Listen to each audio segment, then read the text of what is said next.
dia. Agradeço por estar concedendo essa entrevista neste dia 7 de maio de 2026, quinta-feira. Para iniciar a nossa entrevista, eu gostaria que você falasse o seu nome completo, quando e onde você nasceu, quem são os seus pais e a profissão deles. Bom dia a todos. Meu nome é Carolina de Oliveira Bacro. Eu sou nascida na cidade de Jacareí. Criada aqui, meus pais também. Eu sou filha da Heloísa, professora da rede estadual na área de biologia. Minha mãe tem formação em biologia, tem pós-graduação em biologia. Meu pai, também nascido aqui em Jacareí, ele é da área da indústria. Meu pai é economista, sempre trabalhou também nessa área, dentro da empresa, na área de administração, compras, planejamento. Uhum. Eu tenho 46 anos hoje. Seus pais já estão aposentados? Meus pais hoje são aposentados, já batalharam muito na vida, porque criaram 3 filhos, sou eu e mais 2 irmãos. Tiveram sempre um processo de que a melhor herança era educação, então nos ajudaram na faculdade, nas pós-graduação. Todos nós, os 3, temos faculdade, pós-graduação, e o incentivo deles é sempre o estudo. E você é a filha mais nova? Não, eu sou a filha mais velha. Certo. A sua mãe, ela deu aula na Secretaria da Educação? Secretaria de Educação e particular. Então, qual que foi o intuito dela da particular? A bolsa para os 3 filhos. Certo. Então, nós sempre estudamos em escolas particulares de Jacareí, com a bolsa para os 3 filhos. Qual é a sua formação acadêmica do primário, ginásio, ensino médio e depois no ensino superior? A minha vida acadêmica. Eu estudei minha vida inteira no Colégio Antônio Afonso, daqui de Jacareí. Era um colégio mantenedora, né? Uhum. É onde minha mãe dava aula. De lá, onde eu terminei, eu fiz o primário, o ginásio, depois eu fui para o ensino médio. O ensino médio, à noite, tinha o curso técnico em secretariado. Era um curso muito reconhecido na cidade. Eu fui fazer o curso técnico, eu fiz o primeiro ano no Antônio Afonso de secretariado. Eu continuei, terminei, porém, no período da manhã eu fui estudar também no Colégio Resende, daqui de Jacareí. Minha mãe tinha condições, né, financeiras para isso, e eu fui fazer, na época, um curso de desenvolvimento de sistema, que era o processamento de dados, na época, estava começando a era da informática, de programação, e eu queria muito conhecer essa área. Então, eu fiz 2 técnicos, o de manhã de processamento de dados no Resende, e à noite secretariado no Antônio Afonso. Quando eu me formei, eu ia continuar na área de TI. Mas eu fiz a inscrição do vestibular, na época não tinha Enem, que era todo junto, e a faculdade que eu tinha escolhido em Mogi não formou turma. E aquele sonho de criança de fazer nutrição, eu mudei para nutrição, passei. Aí meu pai falou, você quer estudar? Vai. Eu fiz 1 ano de nutrição, não era aquilo que eu queria. Falei, eu vou voltar para a área de TI. E tinha uma faculdade em Jacareí, que era muito conceituada na época, a Faculdade Maria Augusta. E eu vim fazer administração com habilitação em análise de sistemas. O primeiro ano era junto, a partir da administração total, e a minha turma, a maioria era de trabalhadores da área de comércio internacional. Pessoas que estavam Kodak, a Panasonic, empresas grandes, e eles falaram, não, vamos fazer o comércio internacional que você vai gostar mais. E eu me formei em comércio internacional. Era presencial? Era 100% presencial. E à noite? À noite. E o Maria Augusta, onde funcionava? A Faculdade Maria Augusta, lá na Santa Cruz dos Lázaros. Certo. Que hoje eu acho que está em Anguera lá. Uhum. Mas era lá. Certo. Mas você já trabalhava nessa época? Então, eu comecei a trabalhar cedo. Quando eu fiz o técnico, eu fui fazer estágio desde o 2º ano no Sindicato Rural. O estágio era obrigatório na área de TI. Então, durante 2 anos, eu estudava de manhã no Resende, à tarde eu fazia estágio, e à noite eu estudava no Antônio Afonso. No 3º ano, como na época o ensino médio, o técnico valia como ensino médio, nós não tínhamos a matéria da base comum só no primeiro ano, eu fui fazer cursinho. Então, tinha o colégio Alcance, e eu fazia cursinho no sábado, das 8 às 5, e domingo, das 8 ao meio-dia. Sim. E logo que se formou, você já foi para o mercado de trabalho? E aí eu me formei do técnico, só que eu fui fazer nutrição, era no período da manhã. E tinha que dia manhã e tarde, tem dia que era só de manhã o primeiro ano. E aí eu me inscrevi para eventual no estado. Ah, que legal. Então eu voltava. Sim. E ia ser eventual na escola José Simplício. Na verdade, na época era Adélia Monteiro, lá no Campo Grande. Sim. Então eu ia para lá, ficava esperando os professores que faltavam e entrava em sala de aula. Isso foi o período inteiro quando eu estava na nutrição. Quando eu estava para sair da nutrição, eu recebi uma oportunidade que eu estava vindo já para administração para trabalhar na parte de marketing do Pão de Açúcar. Legal. Para o Vale do Paraíba.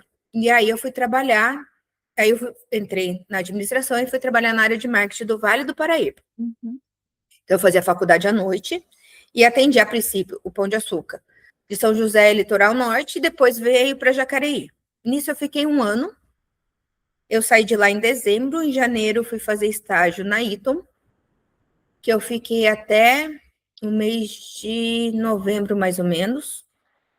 Mas eu trabalhava na área de recebimento, e eu queria a área de comércio internacional. Isso eu recebi uma proposta da Parker Hannifin, fui para a Parker na área de importação, fiquei na Parker Hannifin até o final da minha faculdade. Quando eu terminei a faculdade, eu saí da Parker, era um caso que eu não poderia ser efetivada, porque meu pai trabalhava lá dentro, tinha todo esse processo. Eu fui para a Eaton, desculpa, não fui para a Eaton não, fui para a Hitachi. Uhum. A Hitachi Ar-Condicionados, trabalhar na área de planejamento de importação. Lá eu fiquei 6 meses, foi uma empresa que eu falo que eu não me adaptei. Por quê? A empresa já, vou começar da onde eu falo que eu não me adaptei à Hitachi.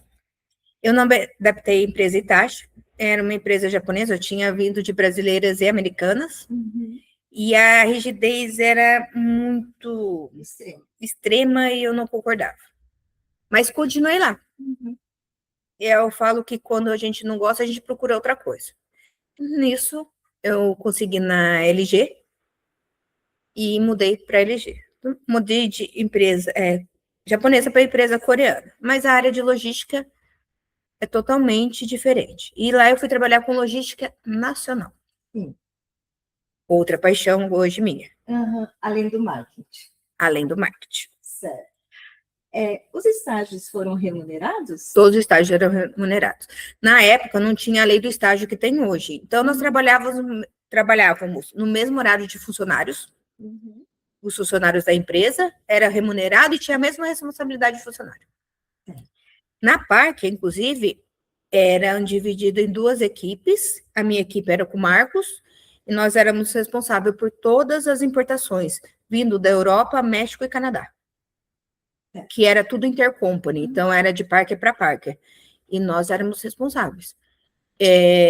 Nós revezávamos as reuniões, aonde nós íamos dar as notícias de como estava o material que estava vindo. E eu ia como funcionário, mas eu era estagiária. Então, eu aprendi muito. E como que você chegou no Centro Paula Souza? Centro Paula Souza é curioso. Mas, da LG, eu recebi uma proposta para Universal Armazém Gerais Alfandegado. É um porto seco, em Jacareí. E lá, nós recebemos visita, né, com permissão da Receita Federal, tudo. E a ETEC de São Sebastião, na época, isso em 2008. Que era já a ETEC? Não, ela era descentralizada daqui. Sim. Onde a Maria Tereza era diretora daqui, Maria Tereza Cirilo. Ela pediu autorização para levar a ETEC de São Sebastião, do curso de logística, que vinha conhecer a escola sede aqui, e ela queria levar a visita lá, e eu que recebi. Fiz toda a apresentação, visitação, e ela me entregou o cartão e falou assim, eu vou abrir o curso de logística, me manda seu currículo. não queria ser da educação, minha mãe sempre pediu para a gente não ser da educação. Eu mandei, era contrato determinado, ela me chamou e eu vim dar aula à noite. Eu dava só 2 dias, porque eu trabalhava o dia inteiro. Nisso, eu estava saindo da Universal e indo para Gates. Então, eu trabalhava o dia inteiro na Gates e dava aula à noite. Eu comecei com 2 dias, depois eu fui para 3. Quando foi na virada de 2008 para 2019, abriu esse concurso público, eu prestei. Ela me convidou para ser coordenadora do ensino médio. Foi quando eu assumi aqui direto. Saí da Gates e vim trabalhar só aqui, na escola. Bom, depois da coordenação do ensino médio, você... Como que foi o seu trajeto? O meu trajeto aqui, eu comecei na coordenação do ensino médio, depois eu fui para a coordenação dos técnicos em administração à tarde e logística à noite. Aí depois eu fui para a coordenação pedagógica, saí da coordenação pedagógica por 6 meses, que eu queria voltar para a sala de aula. Certo. Nisso, a Tânia, na época que era diretora, me chamou, porque o Centro Paulo Souza estava passando por uma transformação que não poderia ter o ensino médio. O ensino médio cabia ser a educação. Então, nós tínhamos que transformar ensino médio técnico, que na época era o ETIM, ensino técnico integrado ao médio. E o primeiro que ia ser aberto era a administração, e ela queria que eu fizesse essa transição. Então, eu fui, participei de reuniões, tive todo o conhecimento e implantamos o ETIM Administração aqui. Era coordenadora do ETIM Administração. Depois eu voltei para a coordenação pedagógica. Quando foi em janeiro de 2019, eu estava na coordenação pedagógica, a Tânia pediu afastamento, que ela foi para Brasília. E eu estava no processo para me candidatar à direção em julho. E nós tivemos um processo de entrevista e eles me escolheram para ser pró-tempore. Então, eu fiquei como pró-tempore primeiro semestre de 2019, depois, no mês de julho de 2019, eu fui eleita diretora e assumi por 4 anos a gestão. 4 anos seria, mas nós tivemos que ficar mais 6 meses devido ao processo que teve a pandemia. Certo. Quando você foi coordenadora do ensino médio, você deu aulas ao mesmo tempo? Eu dava todas as coordenações de curso, eu sempre dei aula. Certo. A única que eu saí foi a coordenação pedagógica. Certo. Todos eu sempre ministrava aula, porque era importante eu estar no curso, dando aula para as 3 turmas, certo, onde eu era coordenadora para ter essa proximidade e saber as necessidades dos alunos. Esse período que você atuou, tanto como coordenadora pedagógica, coordenadora de curso, você, assim, considera alguns projetos que foram marcantes na sua trajetória? Teve projetos institucionais, inclusive. Teve um entre 2009 e 2010 que se chamava Clique Ideia. Era um projeto institucional do Centro Paula Souza, que lá tinha as disciplinas, tanto do ensino básico como do ensino médio, para os alunos estudarem. Só que os nossos alunos, eu digo que é diferenciado. Eles achavam aquilo lá muito básico para eles. Certo. Mas para o primeiro ano era gostoso, porque a gente conseguia nivelar os que entravam aqui. Então, era um desafio a partir do segundo ano, porque o primeiro ano a gente usava para nivelar. O segundo e o terceiro, eles achavam muito básicos. Certo. E nas reuniões nós falamos, nossos alunos são bem avançados perante a educação, porque era um programa desenvolvido para a educação, certo, não para o Centro Paulo Souza. O Centro Paulo Souza estava junto com a educação. Então, esse é um dos projetos que mais me chama a atenção. Você chegou a coordenar esse projeto? Eu era coordenadora desse projeto. O período inteiro que ficou, eu era coordenadora do projeto. Interessante. Eu era também a coordenadora do projeto, certo, além da coordenação de curso. Bom, agora, como diretora, em 2020, né, com a Covid, com a pandemia, trouxe muitas consequências, né, aqui na ETEC, como no mundo todo, né? Período muito difícil, mas eu creio que, mesmo diante dessa situação, você conseguiu administrar a escola com eficiência. Poderia relatar como é que você se organizou como diretora nesse período? Quais foram as principais dificuldades que encontrou? Diante de tantas dificuldades, Eu falo que foi o maior desafio hoje da minha vida, foi a pandemia. sim, Se eu tivesse na sala de aula, acho que não seria tanto. Né? ainda mais que a nossa escola oferecia o Por- ensino agrícola, Porque a né? nossa escola é um ensino agrícola. Eu estava de férias, e de uma semana de férias, estourou a pandemia, fecha-se a escola. Voltei. Não importa que no papel estava de férias, eu voltei Sim, e começamos a organizar. Só que os funcionários foram embora para casa. E ficou os animais aqui na escola para ser cuidados. Então, nós tínhamos um funcionário contratado pela da cooperativa, 2 emprestados da prefeitura e da conta de tudo isso, sem contar a parte pedagógica. O Centro Paula Souza, ele deu todo o suporte da parte pedagógica, o Teams entrou em trabalho, eu tinha uma equipe muito boa, não vou negar, a Carolina, que era coordenadora pedagógica, e eu estava sem direção acadêmica, tinha esse problema na pandemia também. Então, eu falei para a Caroline, eu preciso, você, junto com os coordenadores de curso, me auxiliarem na parte pedagógica nas aulas online. Eu acompanhava, mas ela estava presente todo dia nessa parte. Eu fui trabalhar na toda a parte acadêmica, eu tinha um auxílio de um funcionário do acadêmico, que era o Sérgio, mas ele deixava bem claro, ele não sabia muita coisa, porque a diretora acadêmica, ela tinha saído e ela tinha implantado o sistema NSA e ela não passou conhecimento. Então, nós fomos aprender juntos, então eu tinha que fazer a parte acadêmica e cuidar da fazenda. Não sabia como estava a parte financeira da cooperativa, não tínhamos dinheiro e nós conseguimos manter o adiantamento e o adiantamento eu tentava manter para a fazenda. O problema, assim, eu acho que a maior dificuldade que nós tivemos é que as licitações para a alimentação do gado, né, parou. Não vinha alimento para o gado. Então, ele vinha um dinheiro onde nós tínhamos que pesquisar e buscar. Então, eu até outro dia estava comentando, o meu carro tinha feno, tinha ração, porque eu buscava o meu carro. As coisas em São José dos Campos, porque Jacareí também não tinha essa estrutura para me fornecer. E eu vim ajudar, botava minha bota e o funcionário ia me ensinando como alimentar os animais. sim. Você vinha todos os dias Todos os dias, presencialmente? 6 horas da manhã eu estava aqui. Todos os dias, porque a hora que começava a alimentar.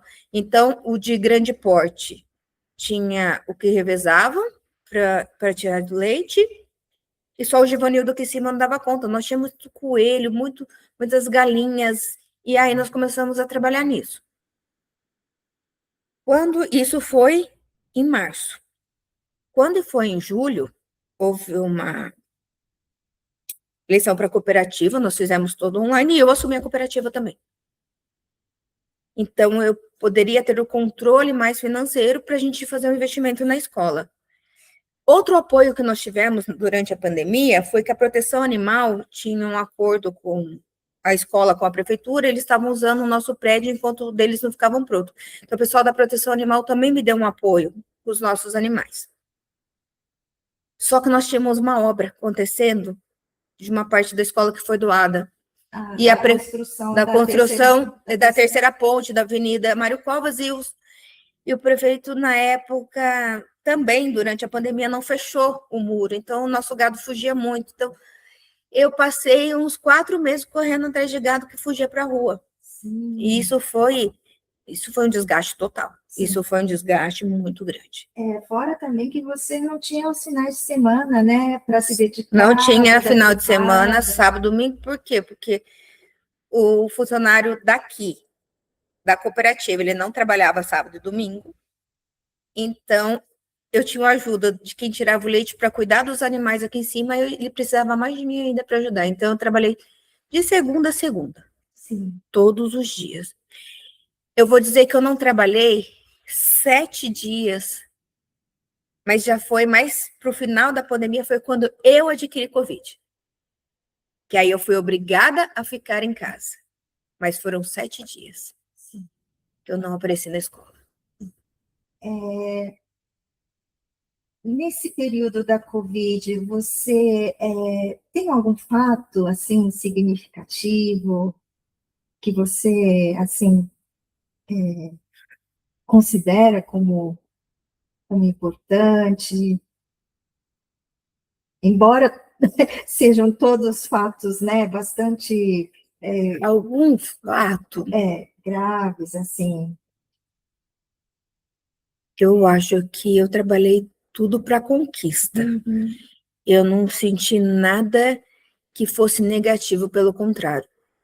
Quando eu assumi a cooperativa, nós conseguimos contratar 2 funcionários. Uma proposta foi feita para uma estudante de veterinária, que ela estava se formando, e uma pessoa que conhecia, que foi o Júlio e a Sandy. E eles toparam trabalhar aqui, só que para eu pagar eles, eles tinham que me ajudar a fazer dinheiro na cooperativa. Nós tínhamos feirinha 2 vezes por semana. Então, eu buscava as mudas, eles plantavam, e nós conseguíamos fazer feirinha 2 vezes por semana. A gente tirava quase R$ 2.000 por semana de feirinha. Então, eu conseguia manter eles para eu poder também dar suporte na parte pedagógica. Então, eu falo que foi tudo aprendizado. Outra coisa foi a luta para o retorno da aula, porque nós não tínhamos refeitório. No refeitório não cabia nem 40 alunos. Sim. Nós tínhamos mais de 400. E durante a pandemia nós conseguimos uma verba, nós tínhamos já a estrutura de um local que nós chamávamos de Tatersal, que virou um refeitório para 400 alunos. Sim, e que hoje E que hoje continua o refeitório, continua no mesmo lugar. Então, hoje deu o horário do almoço, todos têm um local para sentar e almoçar tranquilamente. Certo. Então, eu digo que sim, a dificuldade foi aprendizado. Sim. Eu sou da área de administração, comércio internacional, não conhecia Sim. gado, né, animais, apesar de eu amar animais, mas tem que aprender como alimentar, como cuidar. Sim. Então, assim, são desafios, mas eu não digo que foi uma coisa que eu não tenho nunca lado positivo, eu sempre tenho um lado negativo, eu sempre tenho um lado positivo, tudo foi aprendizado. Sim, sim. E você também, na fuga desses animais, você que foi atrás para poder localizar? Fui atrás, já sentei num posto de gasolina que tem na lateral da escola, 10 horas da noite chorando que a gente não achava os animais, já estava prestes a fazer boletim de ocorrência. O frentista, isso foi uma vez, o frentista chegou para mim e falou assim, tá tudo bem, moça? Eu falei, não, eu sou diretora aqui da escola, os animais fugiram. Ele falou, não, tá nesse terreno com esse mato alto. Mas eu entrei correndo no terreno, com a lanterna, só vi os olhinhos brilharem, chamei o pessoal da prefeitura que estava me ajudando, o Givanildo, que ele mora aqui dentro da escola, foi lá, fechamos a avenida Malaquiácide, fechamos, tiramos os animais de dentro do terreiro e voltamos eles para a escola. Certo. Então, assim, eu falo que foram desafios. Sim, mas houve também furto de animais nesse então, período? nesse período nós tivemos muito furtos na escola. De maneira geral. De maneira geral. O porquê na fazenda, né? É uma escola imensa. E com essa obra ficou muito aberto o fundo. Vulnerável, então, né? eles chegaram no final de semana. O único que eu resolvi viajar, estava tudo em ordem. Eu acordei no domingo, era dia dos pais. Eu acordei de manhã com a ligação do funcionário que eles tinham roubado, cortado animais aqui dentro, principalmente um bezerro, tinham cortado a cabeça, deixado a cabeça sangrada e levado. Eu lembro que eu voltei rápido, eu estava numa cidade perto, em Igaratá, eu cheguei, era 11 horas da manhã no dia dos pais, eu estava sentada na frente do delegado fazendo boletim de ocorrência. Eles levaram também toda a nossa parte de ordenhadeira. A nossa sorte é que eles esconderam no matagal porque não deu tempo de levar. Nós conseguimos recuperar, e aí nós tivemos que tirar toda a estrutura da ordenha lá debaixo da fazenda e trazer mais próximo aqui da escola, onde os vigilantes patrimoniais têm acesso. Então, nós trouxemos também, na época da minha gestão, toda a parte da ordenha aqui para cima. Aqui mais próximo, ali atrás da quadra. Atualmente, você, na docência, para quais turmas você leciona? Quais são as disciplinas que ministra? Desenvolve projetos? Quais? Hoje, eu só administro aula para o administração e logística, que é a minha área. Nenhum outro curso. Então, eu dou aula para os 3 os administração da manhã, MTEC, e para logística, MTEC de logística à noite. Hoje eu ministro recursos humanos, marketing, logística, rotinas administrativas, tudo voltado para a administração. E também você ministra aulas ANPs, né? Isso, no logística. Uhum. Então, eu ministro aula ANP, que é um desafio. Sim. Então, eu estou tentando adaptar para facilitar, porque os alunos, eles precisam da aula, da explicação. Então, o gravar vídeo, eu tenho um grupo no WhatsApp só de ANP, então eu estou postando atividade, eu estou gravando uma aula também para eles ali, que fica fácil, e ali a comunicação é o tempo inteiro com os alunos, e isso me... Eles participam? Participo. Eu tenho ainda alguns que já não vinham participando já do segundo no primeiro, mas nós estamos trabalhando nisso. Eu, a coordenadora Silene, que é a atual coordenadora do curso, e estamos conseguindo conquistar esses alunos, porque eles acham que fora da escola eles não precisam fazer nada. Sim, sim. Então, é um trabalho árduo, mas que está dando resultado. E me animou a pegar mais ANP ainda para poder fazer esse trabalho com os alunos. Melhorar, né? Melhorar esse relacionamento. Não é porque eu estou distante que eu não tenho relacionamento com eles como presencial na sala de aula. Inclusive, hoje eu estou dando essa entrevista, ontem eu estava numa visita técnica com eles e isso me ajudou a aproximar mais ainda. Certo. Essas visitas técnicas você considera importantes? Importantíssima. Ontem nós fizemos uma visita técnica ao Porto de São Sebastião, e como eu sou da área, faltou alguns conteúdos, que agora eu vou preparar uma aula, a Silene vai ceder a aula dela, eu vou entrar e vou fazer essa complementação. Certo. Não vou fazer nem por ANP, vou fazer presencialmente. Eu acho que isso incentiva mais isso. Certo. E também você desenvolve projetos. Eu desenvolvo 2 projetos na escola. O primeiro, que é dos cursos online, sou eu sou responsável pela aplicação das provas, são 4 provas no ano, né? 2 por semestre, que é a prova principal e a prova substitutiva.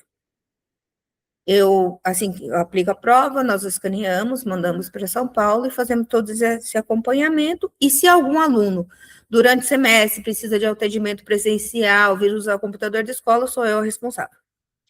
E, desde o ano passado, eu assumi o projeto do Inova Carreiras. É um projeto de inovação do Centro Paula Souza, é um projeto muito legal, porque os alunos precisam inovar, eles precisam saber sobre inteligência artificial, saber usar. Então, nós vamos trabalhar uma série de coisas, sem contar a carreira deles, a colocação no mercado de trabalho, as parcerias. E nós temos índices para ser atingidos. O ano passado, foi meu primeiro ano de projeto, nós ficamos em 15º perante todas as ETECs do estado de São Paulo. Sim. Esse ano, minha meta é ficar entre os 10 primeiros. Muito bem.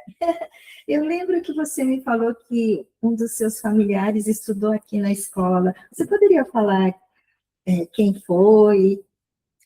Olha, quem estudou aqui foi meu avô, pai do meu pai, o Mário Bácaro. Ele fez, na época, o Colégio Técnico Agrícola. Antes dele mudar para Santa Isabel, teve um período que ele foi morar lá, mas antes ele estudou aqui. Eu não vou saber o ano. Sim. Eu só garanto que foi antes de 1945, porque como meu avô lutou a Segunda Guerra Mundial, eu sei que foi antes disso. Sim. E aí ele estudou aqui. Mas ele não morou aqui. Não, não, porque meu avô morava aqui em Jacareí. Certo. Ele não chegou a morar na escola. Ele apenas estudou aqui. Ele chegou a exercer a formação dele? Não, porque quando o meu avô se formou, logo veio a Segunda Guerra Mundial, meu avô foi lutar, ele ficou fora, 2 anos na guerra, né? Quando ele voltou, o irmão dele, que assim, a minha bisavó faleceu muito nova. E eram 4 filhos, o mais novo foi criado pela madrinha, porque meu avô não tinha, meu bisavô não tinha condição. E ele estudou. A madrinha dele tinha condições financeiras, então ele teve a oportunidade de estudar em bom colégio. E ele era diretor do Correio na época. Entendi. Então, quando meu avô voltou da guerra, ele levou o meu avô para trabalhar nos Correios. Então, meu avô chegou a trabalhar, ele trabalhou nos Correios até se aposentar. Certo. Então, ele nunca chegou a exercer, apesar dele ter a sacrinha, que nós chamávamos, onde ele plantava mandioca, as coisas para consumo nosso, cana de açúcar, onde era a diversão da família, toda a criançada, os netos pequenos, levar lá para cortar cana, mas coisa assim, bem particular dele. Bom, Carolina, eu agradeço, então, a entrevista concedida neste dia. Você gostaria de acrescentar mais alguma coisa? Queria só comentar que a educação, muitos me perguntam como você deixou a indústria para viver a educação. Educação hoje é minha paixão. Eu amo estar em sala de aula. Eu quero ser professora, eu escolhi ser professora, eu não precisava ter deixado a indústria para vir para cá. Eu amo o que eu faço e eu tenho certeza que a minha pretensão é se aposentar aqui, porque eu falo que para os alunos que eu não sou melhor que ninguém, eu apenas tenho mais conhecimento, mas eles também me trazem conhecimento. Então, é um aprendizado contínuo aqui dentro e tudo que eu fiz nunca tem um lado negativo, só lado positivo. Sim. E mesmo diante das dificuldades, acho que isso significa sempre um aprendizado para a gente, né? Tudo é nosso aprendizado. E é assim, a única coisa que move é o aprendizado, porque ficar estagnado não dá, né? Sim, tá. Muito bem. Obrigada, Nada. professora? Eu que agradeço.